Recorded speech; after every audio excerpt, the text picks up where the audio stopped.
양이 대신 죽었단 말이에요. 내가 죽어야 할 것을 양이 대신 죽었어.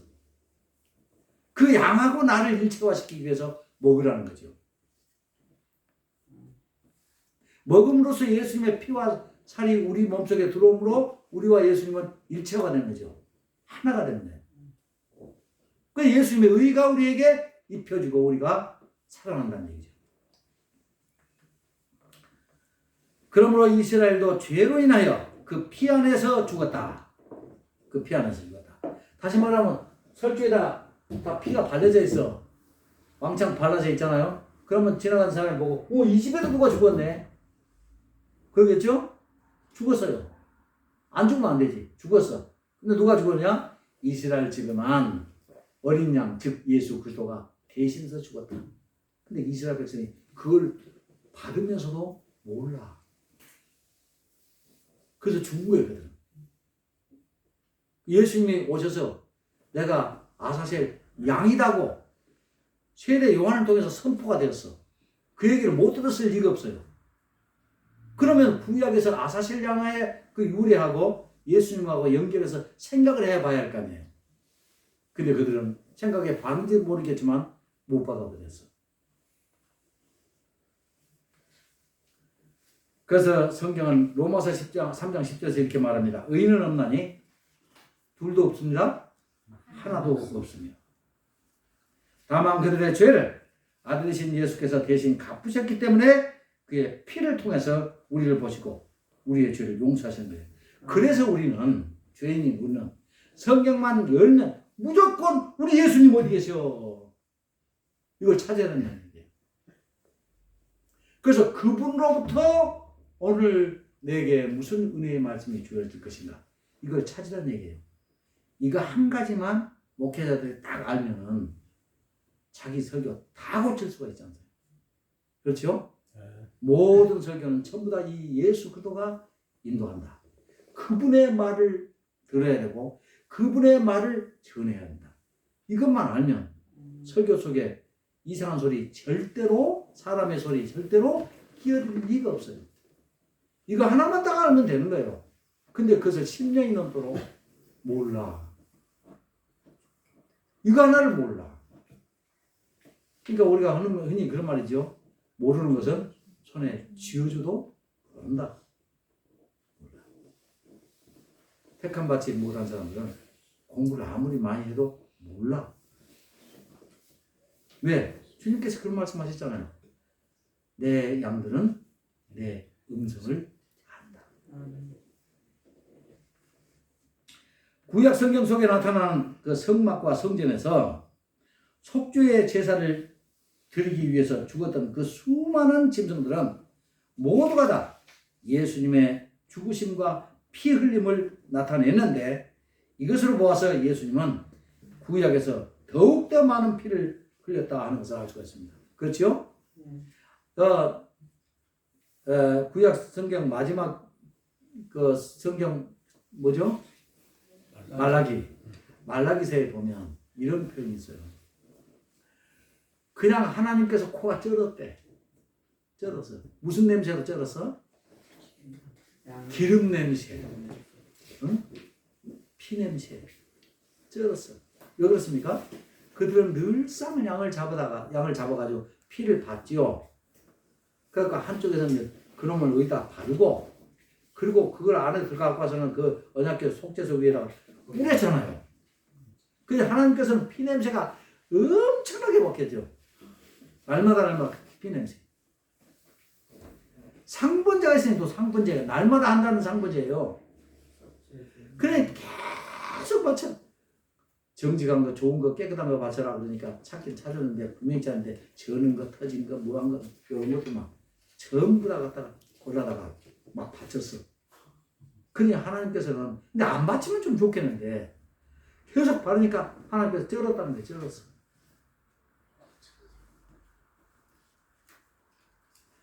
그랬는데 이 사람들이 그렇게 바치면서 양이 죽었는데 예수님이 바로 그 아사셀 양이고 죽어야 할 6월절에 양이라는 걸 모르고 바쳤다는 거예요. 인식을 안 하고 바쳤다는 거예요. 그것이 그들의 가장 완악하고 벌받아야 할 죄예요.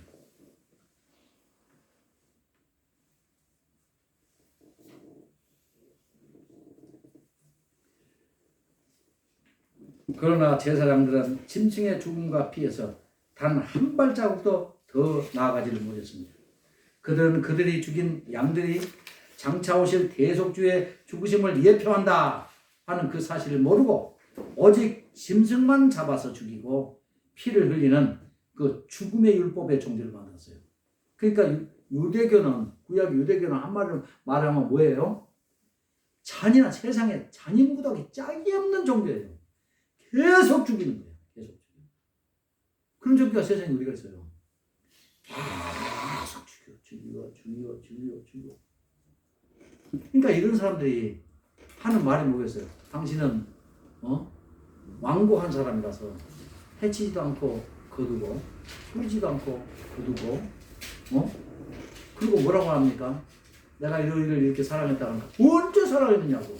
내가 너희를 이렇게 지켰다니까 어떻게 지켰냐고. 우리가 당신에게 우리를 지켜줬으면 우리가 이렇게 요리요리 쫓아다니고 뺏기고 뭐 잡혀가고 이렇게 했겠어요? 그러면서 내가 너희를 암탉이 뭐 하듯이 내가 보호하고 지켰다고 그러니까 천만의 말씀 안 믿었잖아요.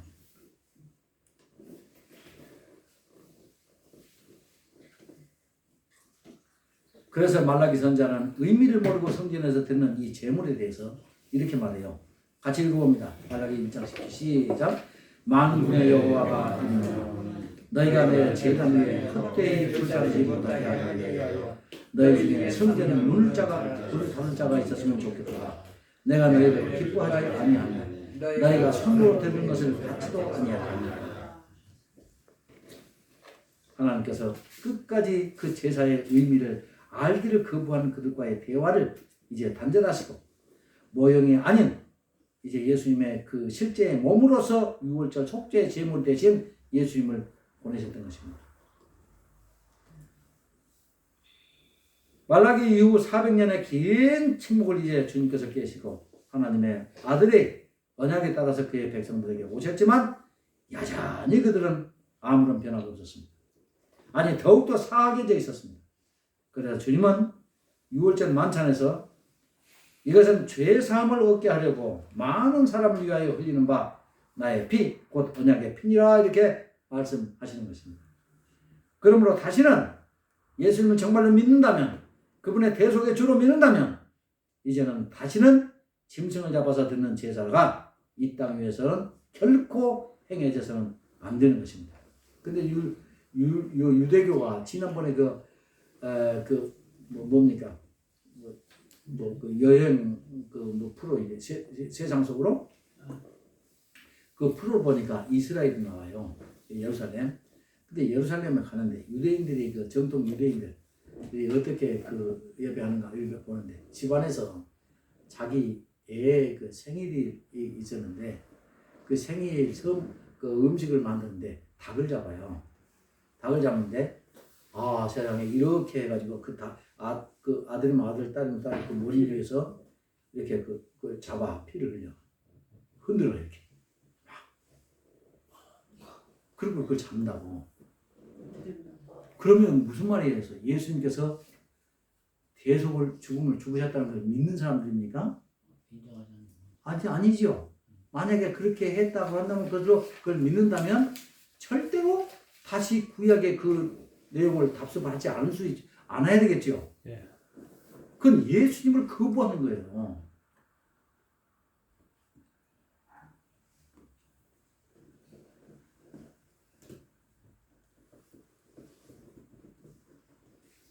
왜냐하면 예수님이 죽으심이 유월절에 성취했기 때문에 이제는 그것을 믿으면 우리가 유월절에 동참하는 것이 되는 것이지 믿느냐 안 믿느냐의 문제예요.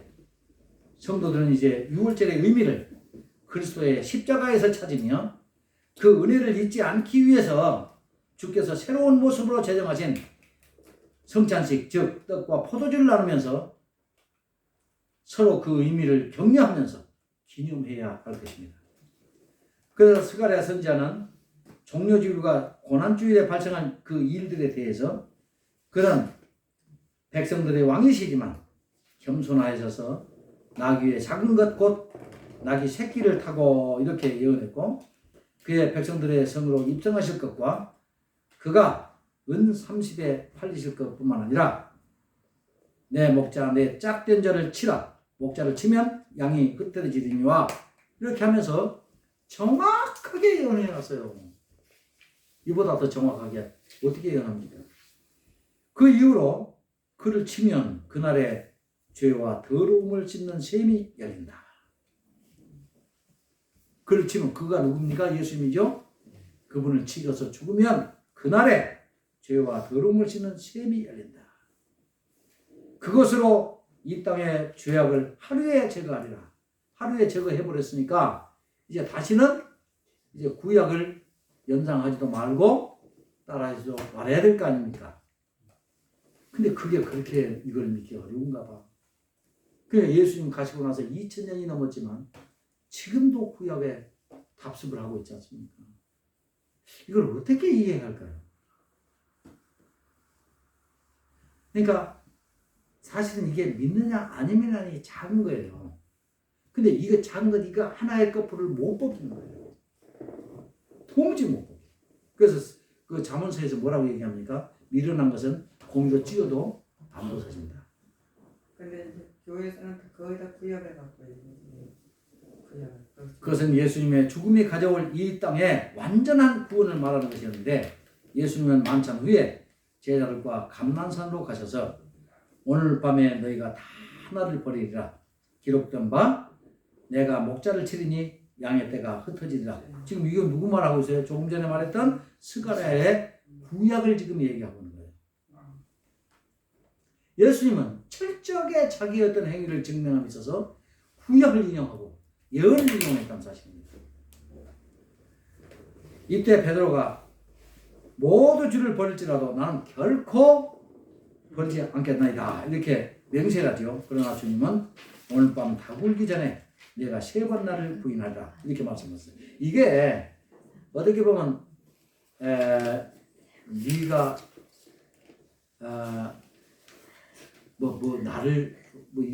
나를 위해서 죽고 절대 버리지 않는다고 그래서 그의 그 허울성을 드러내는 것이 문제가 아니라 베드로에게 철두철미하게 인간의 그 말하자면 결심이라든가 이런 것들은 결코 신뢰할 수 있는 것도 아니고 이것이 결코 너희를 구원하지 못한다.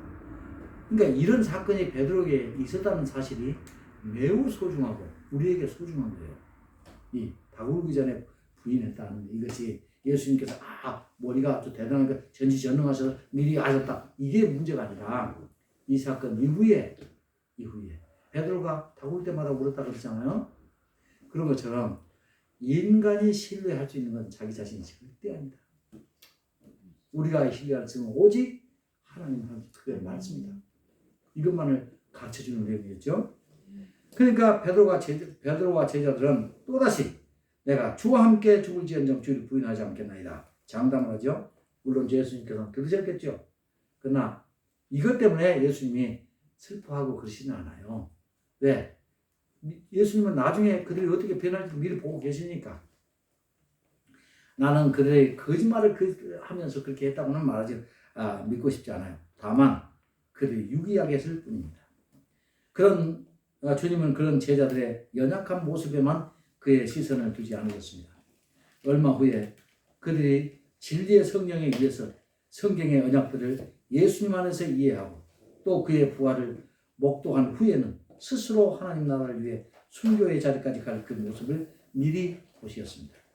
그래서 주님은 내가 가는 곳에 네가 지금은 따라올지 없지만은 지금 이 말씀 무슨 말이에요? 십자가를 내가 질 때에 네가 나와 함께 지금 갈 수는 없지만 나중에 갈 거라는 거죠. 후에는 따라오리라. 그러니까 지금으로서는 너무 허무맹랑한 말씀이죠. 이렇게 비겁한 제자들이 어떻게 그 길을 간단 말인가? 극과 극인데 도무지 못 믿겠죠? 근데 주님은 나오셨어요. 왜? 그분의 능력을 믿으신 거예요. 성령의 능력을. 성령이 얼마나 사람을 완벽하게 바꾸거든요. 그 후에 그의 모든 제자들이 주님처럼 스스로 순교의 길을 걸어갔습니다. 믿으십니까? 아멘. 주님은 겟세마나라는 곳에 이르러서 그곳에서 제자들을 두 파트로 나누시고 기독케 하셨는데 그때도 변호사님처럼 제자들 가운데 베드로, 요한, 야고보를 따로 자기와 함께 있게 하셨어요. 이를 제자들에게 대한 예수님의 편애라고 주장하는 자들이 있지만 후에 그들에 의해서 기록된 성경의 내용을 기억한다면 이때 예수님의 의도를 우리가 알 수 있을 것입니다. 믿으십니까? 아멘. 그러니까 예수님은 한 가지 행위 하나가 그냥 아무렇게나 해본 내용이 아니에요. 성경에 그 문맥이 완벽하게 맞았더라. 그래서 나중에 이 사람들이 그때의 심정을 예수님의 제자들 대표해서 성경으로 썼는데 그 성경의 내용에가 예수님이 무엇을 세상에 전하고 싶어 하시는 그 내용인가를 정확하게 기록하고 있다는 사실이에요. 그러니까 예수님이 하필이면 세 사람만 저렇게 편애를 하실까? 이거 아니지요? 그건 우리 생각이에요. 성경이 그렇게 말하지 어디가 있다고 말합니까?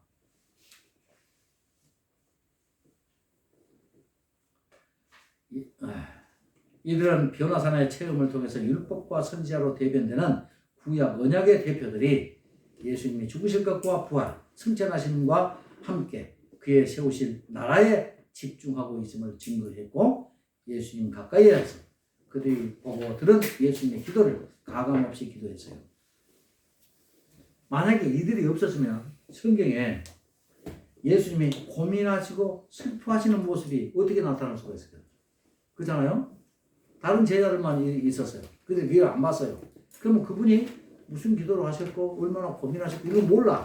하나님 안 되시니까 그냥 무조건 주님의 뜻대로 되시옵소서 고민 하나도 안 해.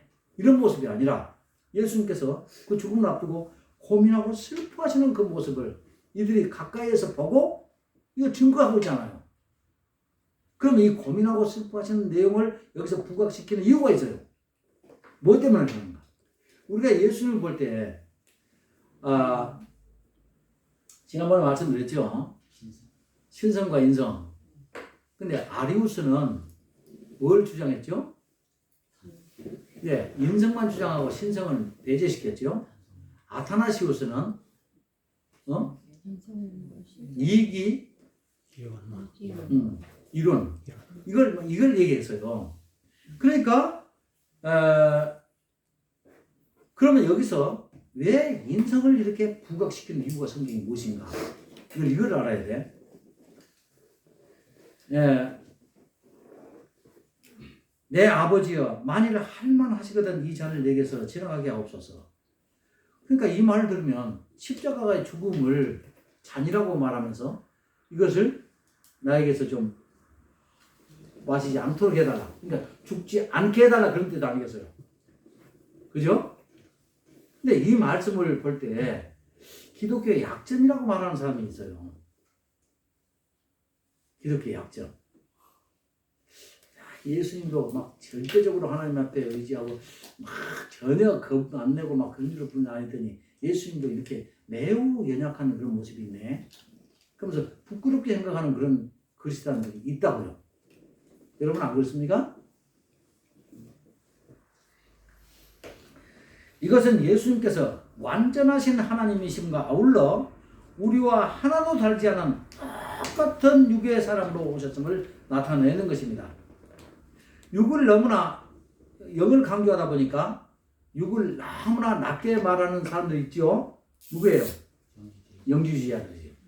우리 박대희 집사는 빠르네. 영주주의자들이 그랬어요. 이로써 히브리서 4장 15절에서 우리에게 있는 대제사장은 우리의 연약함을 동정하지 못하실 리가 아니요 모든 일에 우리와 똑같이 시험을 받으신 이로되 죄는 없으십니다. 이렇게 해서 영지주의자들이 오직 예수님의 신성만을 주장하는 것을 반박했습니다.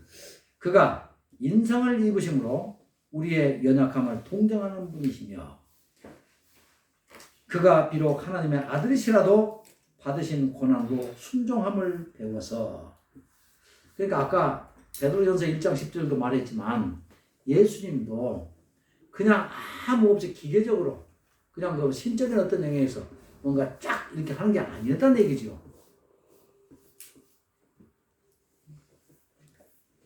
그가 배고픔도 느꼈고 예수님이 시장하셔서 무화과를 원하셨죠? 목마름을 아셨어요. 내가 목마르다. 눈물도 흘리셨죠? 3번 우셨죠? 성경에 기록된 거 보면. 또 버림받은 쓰라림. 세상에 가자 자기가 사랑하고 의지하는 사람이 누굽니까? 근데 예수님은 철두철미하게 버림을 받았어. 누구로부터? 형제들이 자기를 예수님께 대해서 좋게 말했어요? 막 기뻐지요. 선지자가 자기를 드러내기 위해서 뭐 어떻게 거기 백했냐? 너 예루살렘 오라고 나 출세하려면 오라 이렇게 얘기하죠. 형제들이 그랬어요. 그 부모가 말이죠. 그 어머니는 또 어때요? 세상에 최고의 죄인이라고 못된 놈이라고 막 비난하면서 막 침을 뱉고 막 그러죠. 그러면 예수님 엄마 마리아 그러니까 성령의 그 바위에서 잉태했다면 누구보다도 그 자신이 잘 알 거 아니에요.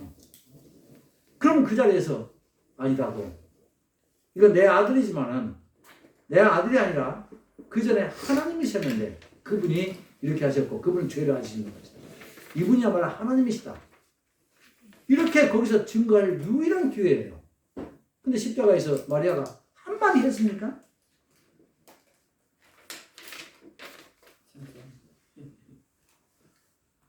비겁하기 짝이 없죠.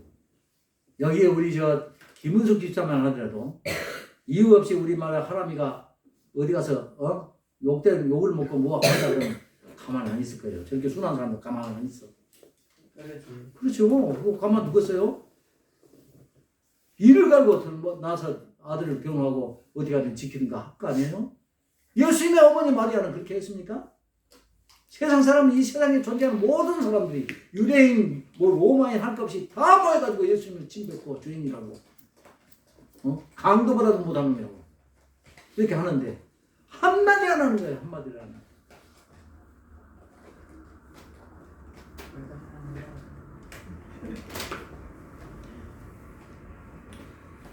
그리고 십자가 위에서 목마름의 최고의 상태에서도 신포도주의 유혹을 이기셨다.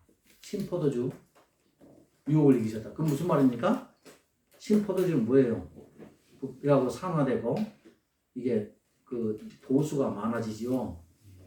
그러면 그걸 포도주지만은 신 것은 말하면 알코올이 이미 됐다는 얘기죠. 그걸 먹으면 어떻게 하겠어요? 술 잔뜩 먹으면 독한 술을 먹으면 아픔이라든가 이런 것이 덜 느껴지겠죠. 근데 하나님께 대한 만인을 대속하기 위한 그런 죽으심을 하면서 술 취해가지고 몽롱한 상태 속에서 아니라는 거예요.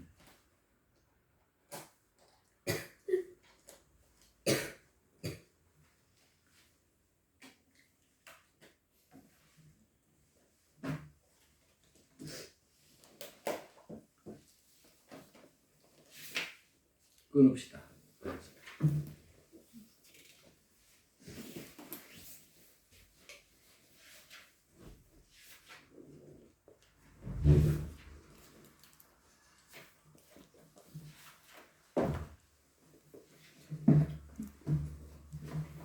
기도하시고 자비하신 아버지 하나님, 오늘 또 마태복음 20장자 즉 고난주일과 또 예수님의 죽으심에 대한 이런 예고 그리고 새로운 성찬을 이렇게 제정하신 이 예수님의 이 행위에 대해서 그 구속사적인 의미를 살펴보았습니다. 성령께서 우리에게 오셔서 그 예수님의 실제의 그런 의도 그런 모든 것들을 이렇게 적나라하게 우리에게 가르쳐 주시고 이해시켜 주셔서 감사합니다. 믿음의 주여 또 온전케 하시는 그 예수님을 우리가 바로 믿고 바로 알고 신앙하는 것 이것이 우리에게 생명과 같은 것임을 깨우쳐 주셔서 감사합니다. 세상에 예수를 다루고 있는 수많은 증인들이 있지만 바로 예수 그리스도를 하나님의 온전한 뜻과 성경에 기록되어 있는 모든 그 구속사적인 전체 맥락에서 이렇게 이해할 수 있도록 성령이 우리에게 은혜를 베푸셨습니다. 감사합니다. 나머지 부분도 주님께서 우리에게 역사해 주셔서 완벽한 그래서 주님의 모든 의도를 완벽하게 이해하는 그런 경지까지 가기를 원합니다. 축복해 주옵소서. 예수 그리스도의 이름으로 기도합니다. 아멘.